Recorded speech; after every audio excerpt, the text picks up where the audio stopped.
search for. Freezing cold like I like them. You gotta have a cold drink. Yeah, I usually just put ice in it. But then, you gotta fill that tray all the time. I don't have an ice cube dispenser. Yeah, I feel like you have to be at least somewhat wealthy to have a ice cube dispensing refrigerator. Yeah. I need to add to the checklist for both of us to put our phones on silent. I usually remember, but you most of the time don't remember. Well, because my phone rings sometimes. But you know what? That's what checklists are for. Yeah. Oh, I actually just turned my ringer on so that I can get messages during the show. You gotta shut that shit off. But not really, because we get off. I mean, you don't need the phone. I might need my phone because sometimes I do a little bit of side research. Yeah. Little bit of side research. But a little bit of side research going on while you're clumsily banging around the internet. That's really what it is, though. You're pinballing around, as you like to say. Yeah. You flip your left flipper. That's the enter key. You enter right into the Google. That's like a ramp on a pinball machine.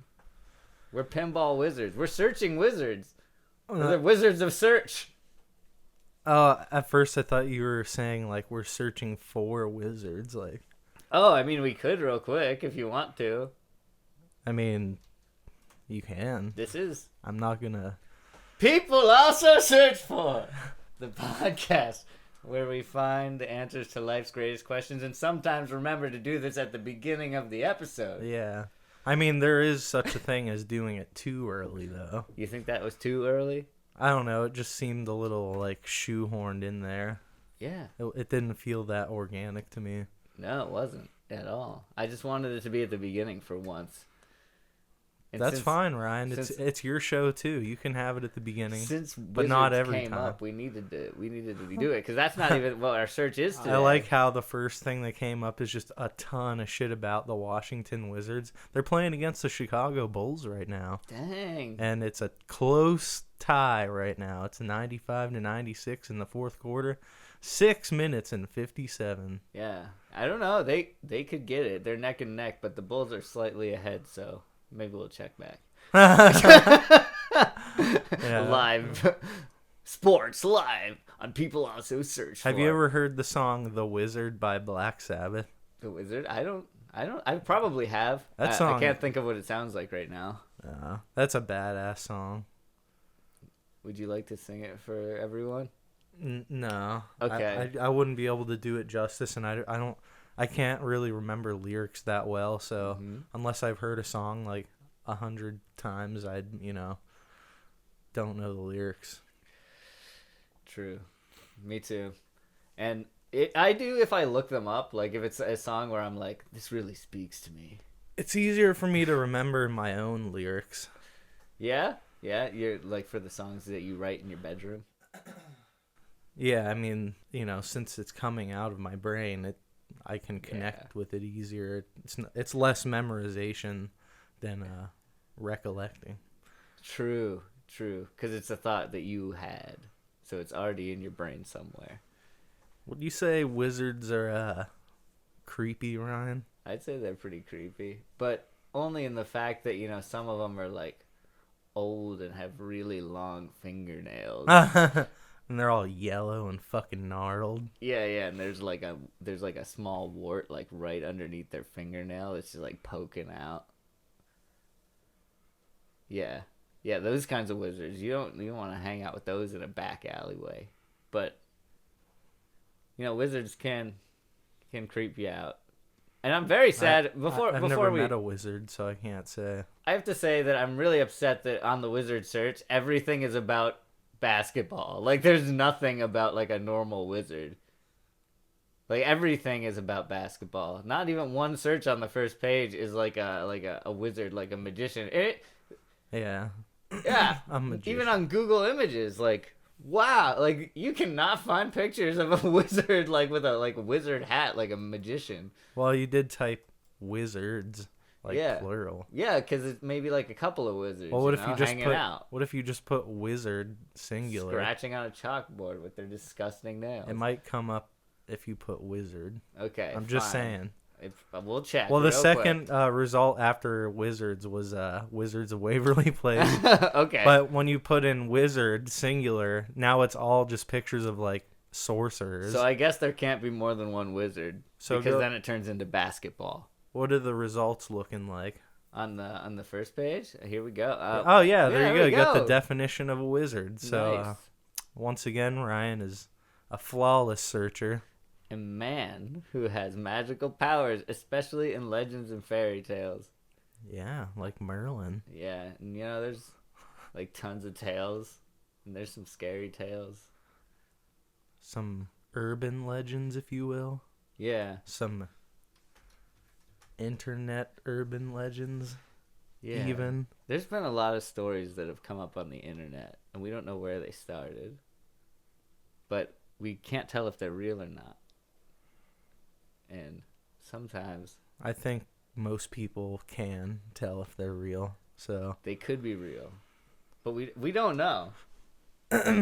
So I mean, I think they're pretty well agreed that they're not real. Okay. Well, we're gonna find out. All right, we're gonna see what lies in the underground world of internet creepypasta. If you don't know what that is, we're about to bring it to you right here, If you right don't now. know what that is, creepypastas are horror-related legends or images that have been copied and pasted around the internet, which we actually did read this already on the last episode because I wanted to know what a creepypasta was. That's true. But, And we decided to do a 'cause- whole episode on them. Yeah, because last time we talked about the SCP Foundation, and it kind of like reminded me of creepypastas in that there's just a bunch of like made up things that people share, and they're all stories. It kind of reminded me of the subreddit No Sleep, which I'm sure there's creepypastas on there, but they're often user-generated, brief paranormal stories in to scare readers. Oh, I'm shaking in my boots, Ryan. In my boots. You're not even wearing boots. Yeah, I am. Oh, yeah. Whoa, he actually is wearing boots. He's shaking. Yeah, these are my comfy boots. Yeah, his body's dancing, but his boots are stationary. They include gruesome tales of murder, suicide, and otherworldly occurrences. So, there is a creepypasta.com, and I don't know, like, does this mean this is like the OG? Like, is this like the hub, or is creepypasta like a generalized term? I think that this was probably made from creepypasta being a term that people started using, and then they made this website as like a database. That's what for I all of feel them. like. Go to the about section, Ryan. That's where we'll get our answer. Where is the about section? It's usually like on the right side. There's contact. Yeah, Social- contact about us. There we go. That was hard to find, but we found it for No, you. it wasn't. Well, okay. Okay. It is a collection of various paranormal and scary short stories. I didn't write any of these. Already they're talking like in the first person, so Most of them are anonymously published on 4chan. yes, this person is like taking sole ownership of this site, so clearly this is just a website named Creepypasta to serve as a but it's the number one SEO when you search creepypasta. It's So got the archive of them. yeah, so they did their job. Nice. So yeah, it's just some guy who loves creepypastas, and he collected them all. And we're gonna find some. We're gonna find some good ones. Do you want to go to the? Excuse me. Do you want to go to the Maybe first, if like you the had, most popular or most recent, or I was just gonna interject and say that maybe you wouldn't be coughing into the microphone if you had something to lubricate your. oh, your like that? Yeah. All right. Seems like you need some, refreshment from previous activities. I'm feeling refreshed now. Is my voice coming in clearer? Yeah, you sound like you're a host of an NPR show. Maybe one day. Hello, everyone. Welcome back to People Also Search For. Gonna be getting a little scary, spooky today, because we're talking about Creepypasta. We're here at creepypasta.com. Gonna take a look through the archives here. I just can't stop laughing. On the most popular or the top rated, the second one on here rated a 9.25 is "My father punished me when I talked to ghosts." I don't know, Ryan. I think there might be an easier way, to navigate from starting off here. Mm-hmm. I know, and the one thing that tickled my fancy on the the sidebar of the Google results is like it listed like Slender Man and another one, and then Squidward tentacles. I really want to know why Squidward tentacles is a creepypasta. Okay, so we'll get off the Creepypasta website for a second, and I'll just type in Creepypasta Squidward tentacles. I think I need a little bit of refreshment too, Ryan, because we got a long journey ahead of us. We do, because Squidward's Creepypasta is no joke. This seems like a personal story written by somebody with a real experience. Yeah, quote unquote real. Real. You can't make this stuff up. Alright, so scene 1. I just want to start off by saying, if you want an answer at the end, prepare to be disappointed. There just isn't one. We got a lot to look forward to. Or is there? It is there. I was an intern at Nickelodeon Studios for a year in 2005 for my degree in animation. It wasn't paid, of course. Most internships aren't, but it did have some perks beyond education. To adults, it might not seem like a big one, but most kids at the time would shit themselves over it. It said a bad word. I thought this was about SpongeBob. It's supposed to be scary. Wow. I am terrified, but let's continue on. Now, since I worked directly with the editors and the animators, I got to view the new episodes days before they aired. I'll get right to it without giving too many unnecessary details. You better! They had a very recently made the SpongeBob movie, and the entire staff was somewhat sapped of creativity, so it took them longer to start up the season. But the dailies lasted longer for more upsetting reasons. There was a problem with the Series 4 premiere that set everyone and everything back for several months. Damn. It's a lot of months. Yeah, especially for such a popular show. Yeah, you can't wait. Series 4, that's pretty... you can't keep Nickelodeon waiting. Me and 2 other interns were in the editing room along with the lead animators and sound editors for the final cut. We received a copy that was supposed to be Fear of a Krabby Patty and gathered around the screen to watch. Now, given that it isn't final yet, animators often put a mock title card, sort of an inside joke, but with phony, oftentimes lewd titles. Oh! Such as How Sex Doesn't Work instead of Rockabye Bill Valve. Nailed it. Is that what it says? Bill Valve. Bivalve. Bivalve. When SpongeBob and Patrick adopt a sea scallop. Nothing particularly funny, but work-related chuckles. So when we saw the title card, Squidward Suicide, we didn't think it more than a morbid joke. Sounds like they were about to be wrong. They might have been. You wanna keep going with this? Yeah, one of the interns did a small throat laugh at it. The happy-go-lucky music plays as is normal. The story began with Squidward practicing his clarinet, hitting a few sour notes like normal. We hear SpongeBob laughing outside, and Squidward stops, yelling at him to keep it down as he SpongeBob, keep it down. He has a concert that night and needs to practice. SpongeBob says okay and goes to see Sandy with Patrick. The Bubbles splash screen comes up and we see the ending of Squidward's concert. This is when things begin to seem off. Man, I hope Squidward's not having too bad of a life. Can't be having too hard. He clearly was always having a terrible life that he hated. True. And he was clearly, a narcissist. I guess the thing is, don't work in fast food your whole life, I guess, unless you really like it. Yeah. While playing, a few frames repeat themselves, but the sound doesn't. At this point, the sound is synced up with animation, so yes, that's not common. But when he stops playing, the sound finishes as if the skip never happened. There's a light murmuring in the crowd before they begin to boo him. Not normal cartoon booing that is common in the show, like, "Boo, you stink!" But you could very clearly hear his malice in it. Squidward's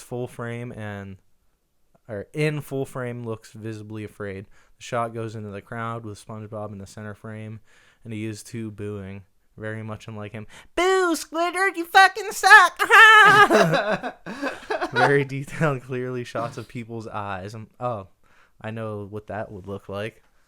That hyper realistic, fucking colored pencil drawn illustration. Yeah, you can see into the pores. It's so detailed. Something a bit more real than CGI. The pupils were red. Some of us looked at each other, obviously confused, but since we weren't the writers, we didn't question its appeal to children yet. Yeah, this is starting to sound closer to Flapjack territory as far as how creepy and ambiguous that show was. Yeah.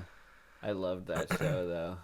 It definitely was dark. It's in the similar vein to Invader Zim, where it was this is starting to get into nihilism territory. That and the art style was pretty insane. Pretty dark. The shot goes to Squidward sitting on the edge of his bed looking very forlorn. To view out of his porthole window is of a night sky, so it isn't very long after the concert. The unsettling part is at the point that there's no sound, literally no sound, not even the feedback from the speakers in the room. It's as if the speakers were turned off, though their status showed them working perfectly. He just sat there, blinking in the silence for about 30 seconds, then he started to sob softly. He put his tentacles over his eyes and cried quietly for a full minute more. All the while, a sound in the background very slowly growing from nothing to barely audible. It sounded like a slight breeze through a forest. Well, I mean, that sounds kind of nice, though. No, wait. The slight sound breeze. Growing? Yeah, the slight breeze. I mean, a slight breeze makes an enjoyable sound, I would say. Maybe not in this situation. Yeah, sound like the darkness manifesting. Put a positive spin on this. Fun day outside in the breeze. Yeah, do you want to continue? I will. The screen slowly begins to zoom in on his face. By slow, I mean it's only noticeable if you look at shots 10 seconds apart, side by side. His sobbing gets louder, more full of hurt and anger. The screen then twitches a bit, as if it twisted in on itself for a split second, and then back to normal. The wind through the trees sound gets slowly louder and more severe, as if a storm is a-brewing somewhere.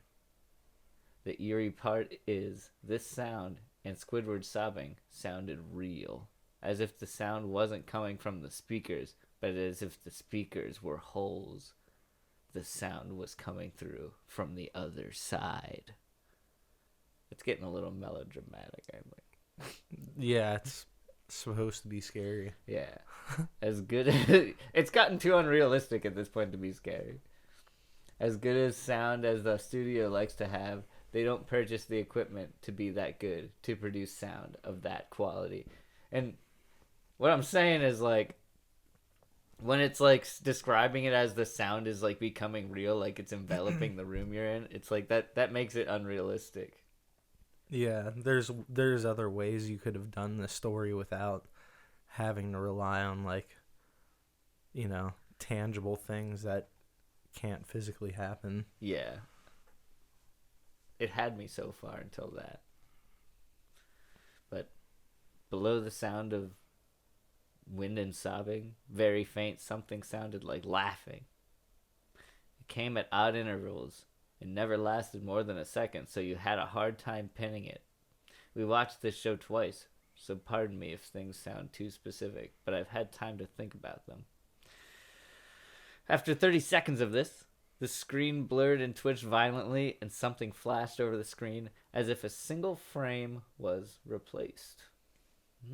Like a subliminal message. Yeah, you got freeze frame it on those. The lead animation editor paused and rewound frame by frame. What we saw was horrible. It was a still photo of a dead child. Oh. Oh. Nice reaction. Yeah, he couldn't have been more than 6. The face was mangled and bloodied. One eye dangling over his upturned face popped. Ugh. He was naked down to his underwear, his stomach crudely cut open, and his entrails laying beside him. He was laying on some pavement that was probably a road. So, that's not something that should normally be in the SpongeBob show if you haven't seen it before. Yeah. Needless to say. Yeah, this is a children's cartoon. Not a crazy person's. I mean, at this point, you know, the story could have been about maybe he thought, like, the editor, like, did some fucked up, like, little joke. Yeah, to like fuck with the rest of the staff. But, yeah, but they're going in a different direction. Clearly, yeah, it's already become supernatural at this point. Yeah, it didn't need to be supernatural though. It could have just been like. Yeah, that's what I'm saying. Yeah. The most upsetting part was that there was a shadow of the photograph. There was no crime tape. There was a shadow of the photographer. Oh, shadow of the photographer. There was no crime tape, no evidence tags or markers, and the angle was completely off for a shot designed to be evidence. It would seem the photographer was the person responsible for that child's death. You could tell by the way that they were standing. It was saying that it's not a photograph that would be an evidence photo. It was like somebody's personal photo. Yep. But from it being their personal photo, it's them. They are responsible for the child's death. It's like maybe they just saw it in the street and were like, I need a picture of this. That's equally fucked up. That's true. I'm just saying, you can't blame the guy if they aren't, you don't know yet. We're going to find out though. We were of course mortified, but pressed on, hoping that it was just a sick joke. Well, of course it's a sick joke. This is messed up, man. Okay. Let's bring this back. The screen flipped back to Squidward, still sobbing, louder than before, and half body and frame. There was now what appeared to be a blood running down his face and from his eyes. Ugh. The blood was also done in a hyper-realistic style. Oh, that would be disgusting in that SpongeBob style. Looking as if it touched you. Looking as if you touched it, you'd get blood on your fingers. Super HD. The wind sounded now as if it were that of a gale blowing through the forest. There were even snapping sounds of branches, the laughing, a deep baritone, lasting at longer intervals and coming more frequently. After about 20 seconds, I come more frequently too. The screen again twisted and showed a single frame photo. Now, this is getting pretty scary. You may have to continue reading. Okay. I think my voice is chattering. The editor was reluctant to go back. We all were, but he knew he had to. This time, the photo was that of what appeared to be a little girl, no older than the first child. She was laying on her stomach, her barrettes in a pool of blood next to her. Her left eye was too popped out and popped. Naked except for her underpants. Unnecessary. Her entrails were piled on top of her, above another crude cut along her back. Again, the body was on the street, and the photographer's shadow was still visible. Very similar in size and shape to the first. I had to choke back vomit, and one intern, the only female in the room, ran out. The show resumed. Okay, so now that he's sent 2 photos with the same guy in it, it seems like he's the murderer. Like, you know, like the first time, you don't know. Who? Like the guy in the shadow. The guy whose shadow is in this. It's like, well, yeah, no shit. Yeah, now that he's appeared twice. Yeah. It's the same guy, same picture. Now it seems like he's killing people. But before, it was unsure. About 5 seconds after this second photo played, Squidward went silent, as did all sound, like it was when the scene started. He put his tentacles down, and his eyes were now done in hyperrealism like the others were in the beginning of the episode. They were bleeding, bloodshot, and pulsating. He just stared at the screen, as if watching the viewer. After about 10 seconds, he started sobbing, this time not covering his eyes. The sound was piercing and loud, and most fear-inducing of all, as his sobbing was mixed with screams. Tears and blood were dripping down his... Marley! Tears and blood were dripping down his face at a heavy rate. The sound came back, and so did the deep voice laughing. And this time, the still photo lasted for a good 5 frames. Dang, you're seeing more and more of these kids pile up. Yeah. It's a little too much. It's a little freaked up. Yeah, this story is gross. The animator was able to stop it on the 4th and backed up. This time the photo of the boy about the same age, but this time the scene was different. The entrails were just being pulled out of the stomach. Wound by a large hand, the right eye popped and dangling, blood trickling down it. The animator proceeded. It was hard to believe, but the next one was different, but we all couldn't tell what. He went on to the next, same thing. He went back to the first and played them quicker, and I lost it. I vomited on the floor, the animating and the sound editors gasping at the screen. 5 frames were not as if they were 5 different photos. They were played out as if they were frames from a video. We saw the hand slowly lift out of the guts. We saw the kid's eye focus on it. We even saw 2 frames of the kid beginning to blink. Yeah. Yeah, this is pretty disturbing stuff here, Ryan. this is we're almost through it, though. Yeah. There can't be too many more of these grotesque things that we have to describe. The lead sound editor told us to stop. He had to call in the creator to see this. Mr. Hillenberg arrived within about 15 minutes. He was confused as to why he was called down there, so the editor just continued the episode. Once the few frames were shown, all screaming, all sound again stopped. Squidward was just staring at the viewer, full frame of the face for about 3 seconds. The shot quickly panned out, and that deep voice said, "Do it." And then what we see in Squidward's hands, a shotgun, a bikini bottom gun, if you will. You know, you can't have shotguns in the ocean. He immediately puts the gun in his mouth and pulls the trigger.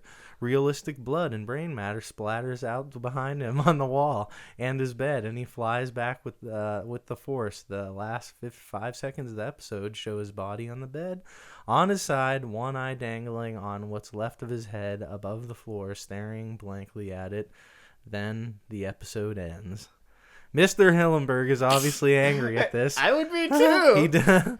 He demanded to know what the hell was going on. Most people left the room at this point, so it was just a handful of us to watch it again. Viewing the episode twice only served to imprint the entirety of it in my mind and caused me horrible nightmares. I'm sorry I stayed. They're like, the kids are going to love it. This is comedy gold. Put it on the air next Tuesday. The only theory we could think was that the file was edited by someone in the chain from the drawing studio to here. The CTO was called in to analyze what happened. The analysis of the file did show it was edited over by new material. However, the timestamp of it was a mere 24 seconds before we began viewing it. All equipment involved was examined for foreign software and hardware, as well as glitches, as well as the timestamp, as if the timestamp may have been glitched and showed the wrong time, but everything checked out fine. We don't know what happened in this. To this day, nobody does. There was an investigation due to the nature of the photo, but nothing came of it. Oh, what do you know? No child scene was identified and no clues were gathered from the data involved, nor physical clues in the photo. I never believed in the unexplainable phenomena before, but now that I have something happen and can't prove anything about it beyond anecdotal evidence, I think twice about things. Wow. Moral of the story is sometimes things are a little bit frigged up. You might say that. Yeah, so I wasn't too scared by the story. It was definitely disturbing. It was very disturbing. I'd say that the descriptions of the children were very well written. I saw it in my mind very clearly. And you know what? Maybe it is real, but the children were just CGI the whole time, and that's why they couldn't find them. They were just CGI children on it. I mean, you can make CGI look pretty realistic now. I mean, over at Nickelodeon Studios, there's probably some pretty good CGI artists, you know. Yeah, I think the overtone of this was that it's like a supernatural occurrence. Yeah, it's a ghost story. Yeah. They didn't want it to sound realistic. The thing that I was surprised they didn't include was like, and we have hundreds of copies of it on different external devices, or like, you know, they didn't say that if it like they tried to watch it back and it like wasn't there anymore. Like they didn't say that the footage like disappeared or anything. No. That's true. It doesn't really go into what they did with the footage. I guess if it is real, then that thing exists over at the Nickelodeon Studios. Yeah, just like the name, the Creepypasta. There is a video, but I bet these are all just like fan made things. I think it's just a still image. Yeah. Yeah. I wonder if somebody animated the actual. Like him shooting himself with a shotgun? Well, I guess that would mean then they also would have had to, like, render, like, the photos that they mentioned. Oh, yeah. If it was real, they would have had to have, the children photos. I mean, I think the whole point of Creepypasta is to, like make you wonder if parts of it are, like real or like what's invented and what's not. What is it based on? It's like based on a true story, but you don't know. I mean, I could see something like this happening without the supernatural elements, like somebody making something like this and then like being really pissed off or something and making a video like this and sending it over for them to view. Yeah. I mean, artists are crazy. They've done weirder things than that. But I mean, overall, I didn't like the story wasn't like that captivating to me. I know a lot of it I read through very quickly for the sake of time. But you know, the story, like, I don't know, I've read scarier stuff on the No Sleep Reddit. True. You know, but we haven't we haven't dived like super deep into this yet, so there's a lot more creepypastas. That was just an interesting one because you wouldn't think Squidward tentacles would be scary in any way. Yeah, it sounds like at this point horror stories are like ghost stories and stuff like that. It's almost like how people write fan fictions, but it's almost like writing your own horror story and then posting it on. Which there are ones that are, like the Squidward one, like that's sort of a fan fiction, but yeah, there's one that I've heard of before where it's more of like a fleshed out narrative. It's about the Rugrats. Yeah.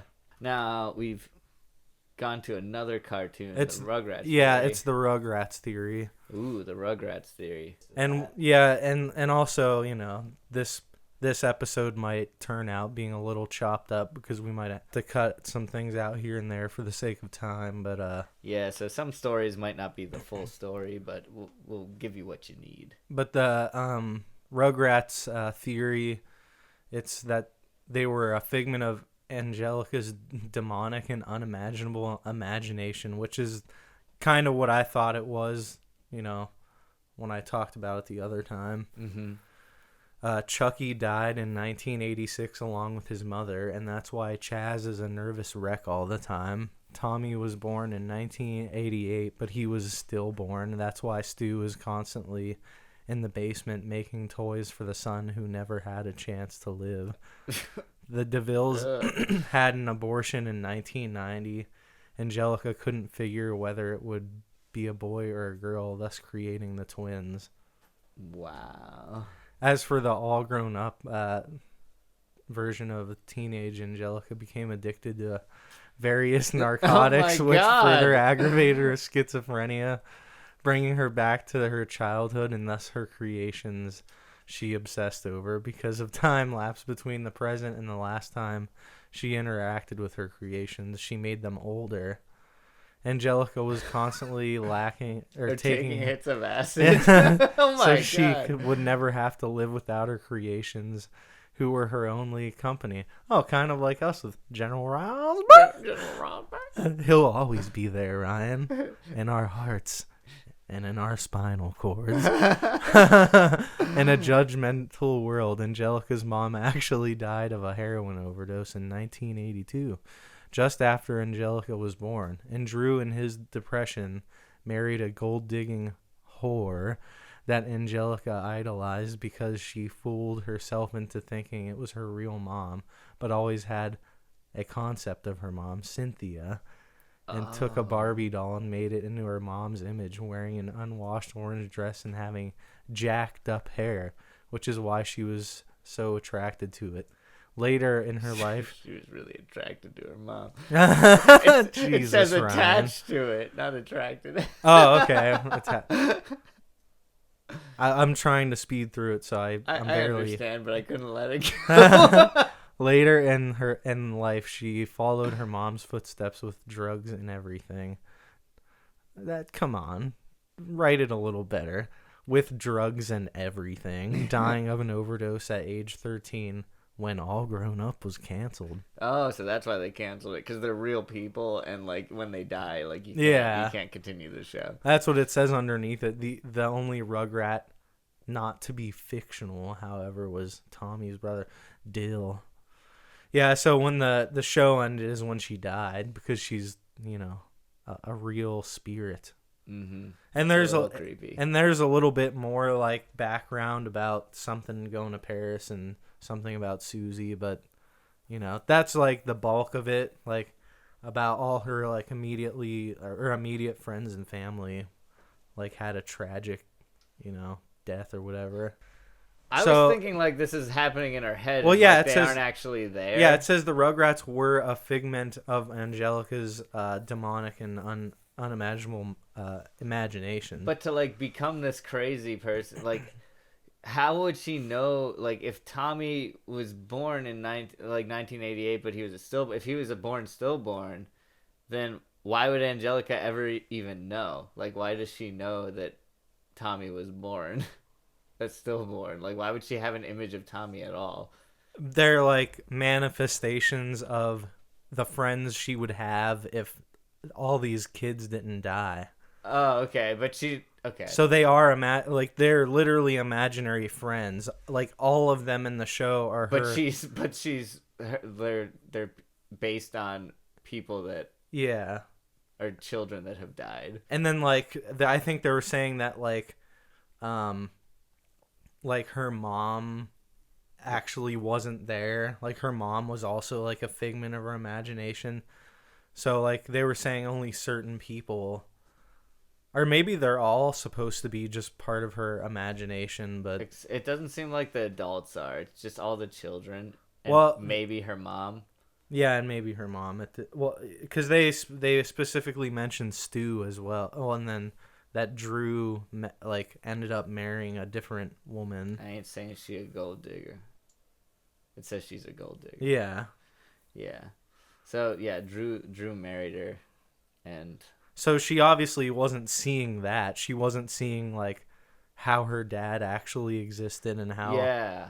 Oh, she was seeing him as like a regular old dad and her as a regular old mom. But in reality, I mean, it does make it like if you went and if you like watched the Rugrats now and like thought about that, it definitely would make it seem more like disturbing if you're like, oh fuck, that's like so weird. Because she's like she's a little shit to everyone. Like, yeah, she treats him like crap. Yeah, I mean, it's almost like I would too if I had a bunch of ghost children following me around in my mind. I mean, that's probably why I don't know. That's probably why you're able to like create this alternate reality, because she's like a piece of shit. Yeah. So like you know, now you feel bad for her. Yeah, you don't empathize with Angelica in the original show, because she's just, intolerable. Yeah, she's a mean young lady. But anyways, it's a good old classic creepypasta.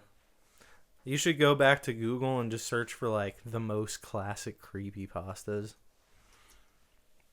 I would guess we should definitely blaze through some like the most classic creepy pastas. Man, I like me a pasta carbonara. What kind of pasta do you like, Jacob? I don't know. I never eat pasta really. I guess like mac and cheese would technically be my favorite pasta. Yeah, like a nice baked like malty cheese mac and cheese. No, any mac and like I have no standard for mac and cheese. Like Velveeta. It's all good to me. And then if you get like an artisanal like baked mac and cheese, it can be pretty good. Sometimes you'll get like fixins in there like bacon or onions or some shit or like it's whatever like meat. Crusted with like Cheez-Its or something. Sure, whatever floats your boat. Ritz crackers. But sometimes I honestly want some good old fashioned like shitty Kraft mac and cheese. Yeah, I have that too. I never buy it though, so I never have it in the house. But well, I never buy it either. But once in a while, I'll just be like, you know what? I want some good old like childhood mac and cheese. Yeah, and just a little bit of milk and that powder, and you're good to go. Yeah, and I used to like the shells too because it would like house a lot more like the powder and the cheese. So well, the like Velveeta. I think the shell shape is good. The Velveeta ones? No. Like they had like the classic macaroni and cheese in the box, like the Kraft, yeah. but the noodles were the little shells instead of the classic extruded noodles. But yeah, I always liked the shells better. They held more cheese. It just seemed like a better use of the space on the spoon. All right, so I think we need to just type in creepypastas and go to that one that you said. The Jeff the Killer one, because that I've actually seen that. Is it just an image? I've seen it might be an image, but I don't know what the story behind the image is. It's just like he looks like like some dude that tried to make himself look like the Joker. Yeah, it kind of looks like the guy from Saw, the Jigsaw puppet. Yeah, with tiny eyes. All right. Well, this might be a real guy though. He's on I highly doubt it. The villains wiki. Well, it's a real guy that somebody made. Like, it's a picture of a real person, obviously. Okay, all right. So, Jeff the Killer is actually Jeffrey Woods. And he is the titular main protagonist villain of the creepypasta story of the same name by brother of Game Fuel TV, who loses his sanity and begins murdering to satisfy his homicidal urges. Okay, so this is it's a story about a guy. Yeah.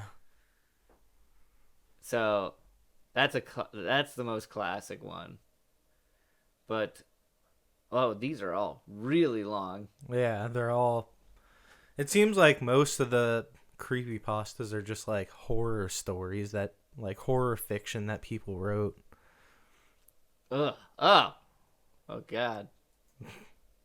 I feel like I've seen that image before. I have too. Momo challenge versus Jeff the Killer. It's just like people who are doing really weird stuff in Photoshop. Yeah, more power to them. Yeah, I like that people are expressing their creativity by scaring children on the And then internet. also we have Slender Man, which is probably the most like well-known creepypasta. That's the only reason I even know what creepypasta is. Yeah, and I'm actually curious if the Slender Man something that came up because of the Slender Man video game? Like, is he from the video game and then it got popular, or did the video game get popular because Slender Man existed No, on it the says internet? on the side that it was made by Eric Kunzen. Something Awful was a pretty well-known like forum. I don't.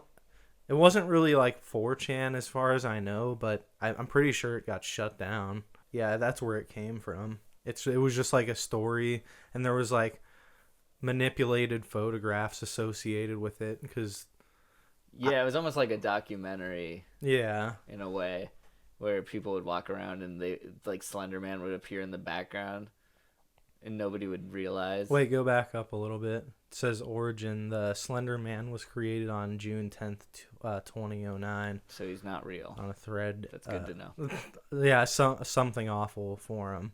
It was in a Photoshop contest where users were challenged to create paranormal images. Oh, that's awesome. On the side, it says the writings of H.P. Lovecraft influenced the creation of Slender Man, which is like, yeah, that makes sense. Cthulhu. And... But yeah, it's about like there being photographs showing like quote unquote photographs that surfaced where you could see like Slender Man, and then like around the time that the photos were taken, like some like children died or some horrifying shit. And then there was like an actual thing that happened, right, where like some teenagers like killed each other or something, or like killed because of Slender Man. because of the story of Slender Man. I don't know. I feel like that's like probably like a legend that got started in high schools when this was popular. You know what I mean? Well, I thought I had heard of it as an actual story though. Really? That something actually well, maybe I would think that would be on here. Moral panic and other incidents, reasons for popularity. Well, I mean, reasons for popularity. Go to a Waukesha stabbing. Waukesha stabbing. Oh, okay. Oh yeah, this is it. May 31st, 2014, two 12-year-old girls in Waukesha, Wisconsin, held out and stabbed a 12-year-old classmate 19 times. Whoa. When questioned later by authorities, they reportedly claimed that they wished to commit a murder as a first step to becoming the proxies for the Slender Man, having read about it online. What the fuck? My! They also stated That's that they were disturbing. afraid that the Slender Man would kill their families if they did not commit the murder. After the perpetrators left the scene, the victim crawled out of the woods to a roadway. A passing cyclist alerted authorities, and the victim survived the attack. Woo! Holy Thank shit. God, he That's- survived. Yeah, that's fucked up. Both Or she, I don't know. They had been diagnosed with mental illness. It doesn't go in that description, but have also have been charged as adults and are each facing up to 65 years in prison.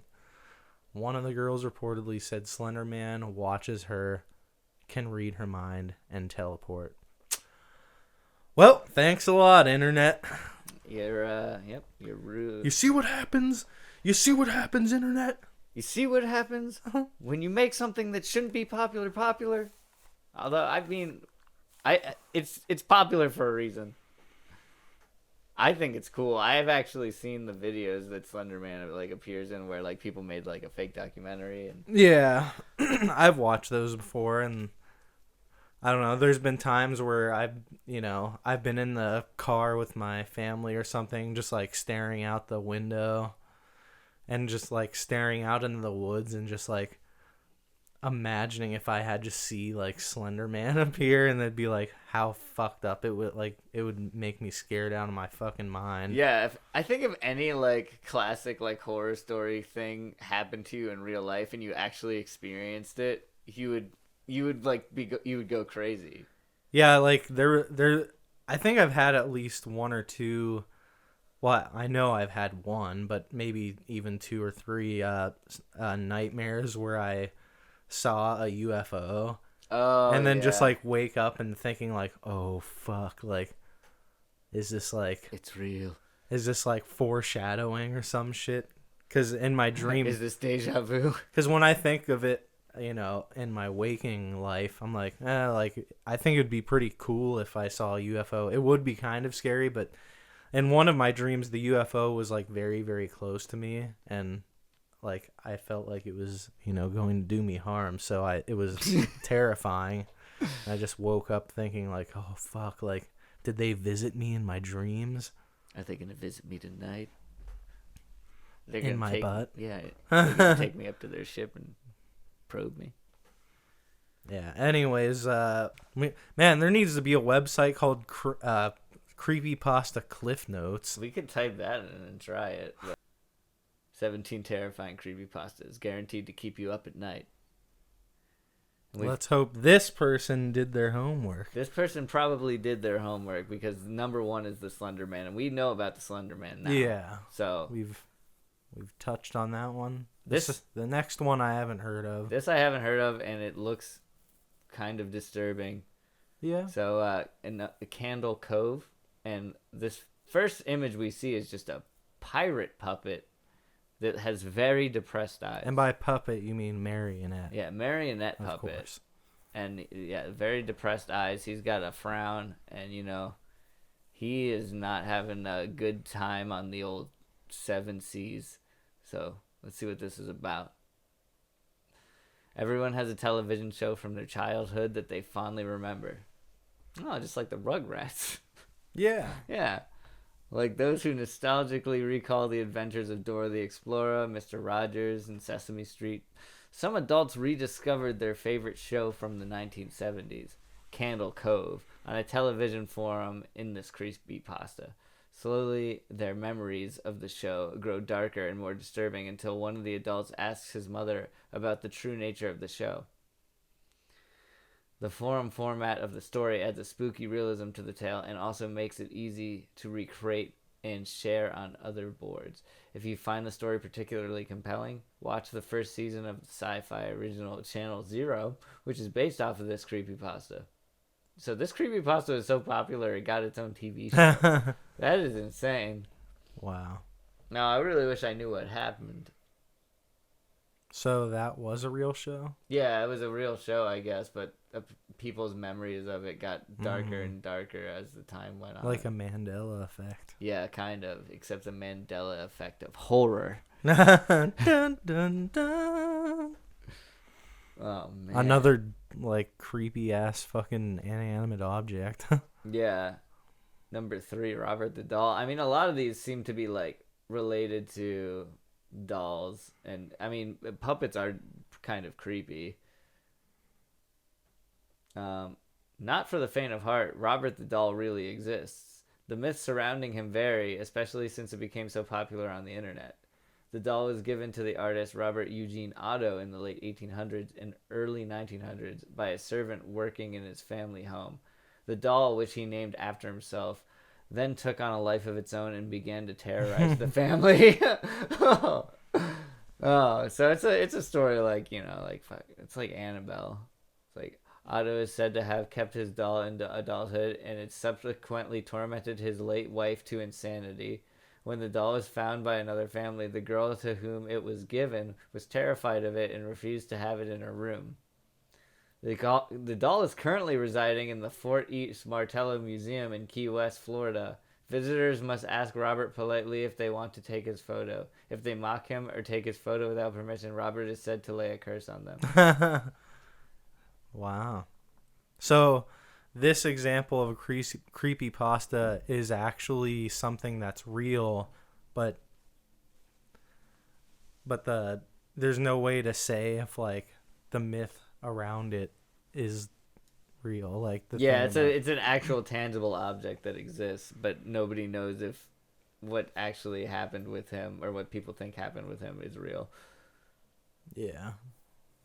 That's definitely creepy. I like that one. And the doll is pretty not fun. No. He's like It's a little sailor it's that's all laid back. yeah, but his face is like it's almost blank. It's so weird looking. Yeah. Looks like a gingerbread man, but in 3D. Yeah, pretty much. Number 4 is Anasi's Goat Man story. Now, you can tell just from this image that is fake. Really? How's that? Well, clearly, yeah, Jacob. He's a photoshopped image Yeah, that's of a sarcasm. goat man. I didn't know. Based on a Native American legend, this creepypasta was originally found on 4chan's paranormal board, where some of the best creepypastas can be found. The story follows a teenager who goes down to Alabama to be with his extended family. While he, his cousins, and their friends are camping out in the woods, they see a strange figure, the Goat Man, jerking off and sprouting gibberish as it follows them. What? It just says jerking and spouting gibberish as it follows them. They that one I did on purpose. They spend the rest of the night in fear of the Goat Man slowly infiltrates the group, terrorizing the teens into a frenzied state of paranoia. The mix of pre-existing lore and new narrative is not rare for creepypasta, but it's the strength of the writing that really makes this particular story worth sharing. There are variations of the story, but most follow a similar formula where a group is stalked by the titular monster with different outcomes. Mm-hmm. Yeah, there's people just Can't wait to go monsters. home and read more about the Goat Man, Ryan. Yeah, I can't either. I'm not even going to be able to sleep tonight. Me either. Oh, there's a couple of the ones. See, we've got a couple that we've visited earlier. Yeah, the Russian sleep experiment. This one's famous. That one we didn't get a description of, though. Yeah. It says it's a staple of best creepypasta lists everywhere, Ryan. The title of the story itself carries with a sense of dread and horror.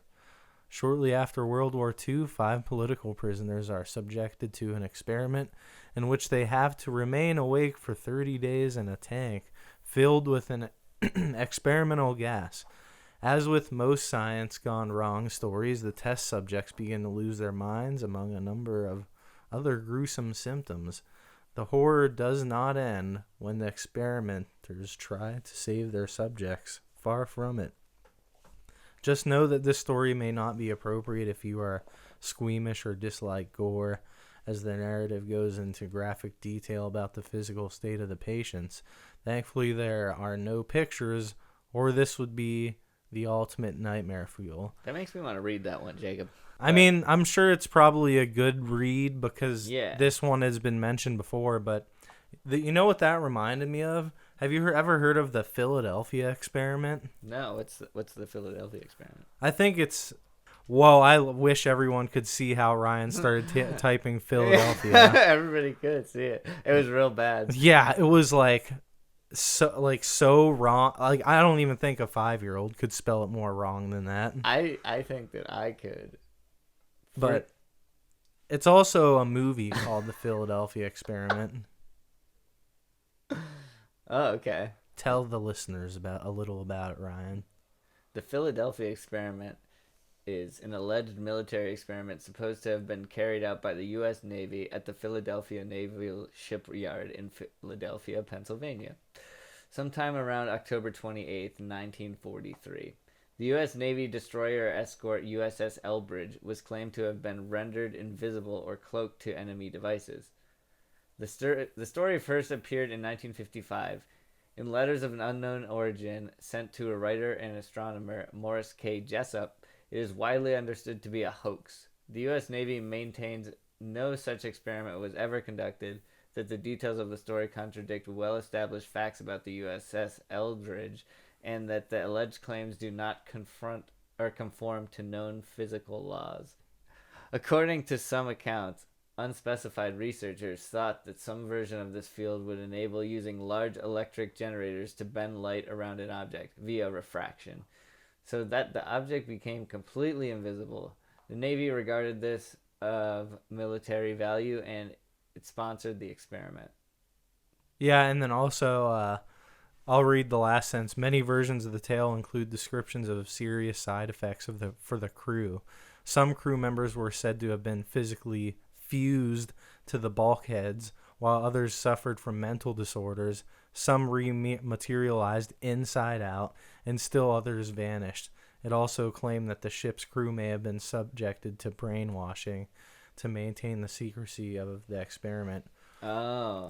Yeah, and like it's weird because it said that it started in like 1954 or something. So, this isn't like a internet creepypasta. But it is like a good example of like a story that kind of became like a legend. This is like a creepypasta before it was a creepypasta. Yeah.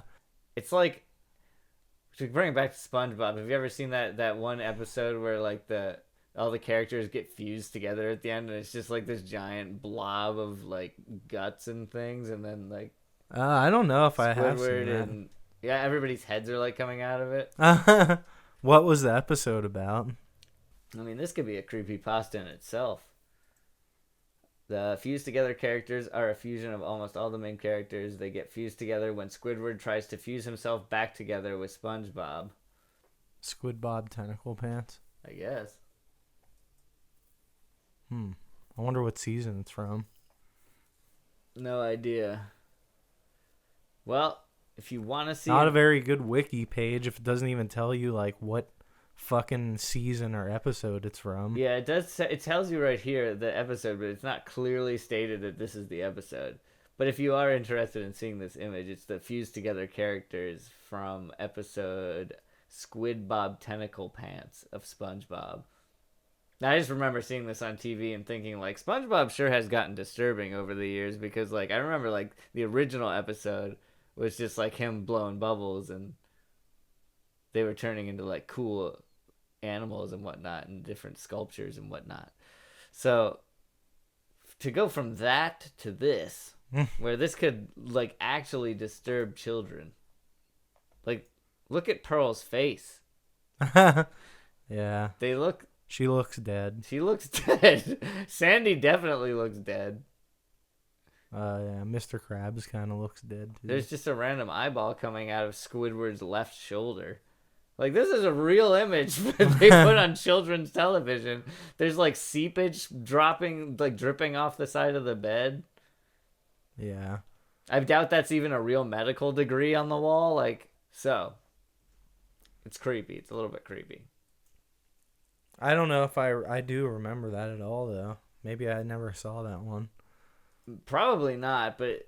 I mean, it's basically the Philadelphia experiment is very similar from the fused together characters from SpongeBob, except they're fused with a boat instead of a giant blob. Yeah, I don't particularly suggest it unless you're into classic horror.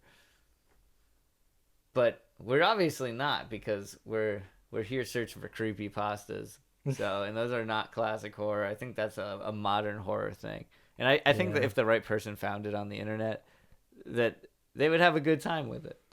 Yeah, I feel like if I would put a lot of time into reading different creepypastas, I would feel like I wasted my time at the end of it, because if I wanted to be like frightened at all, I would probably just like read a scary book. Yeah, like a Stephen King novel or something. Or a John Grisham novel. Yeah, or H.P. Lovecraft, which, I mean, we saw him earlier. Good old Lovecraft. Yeah.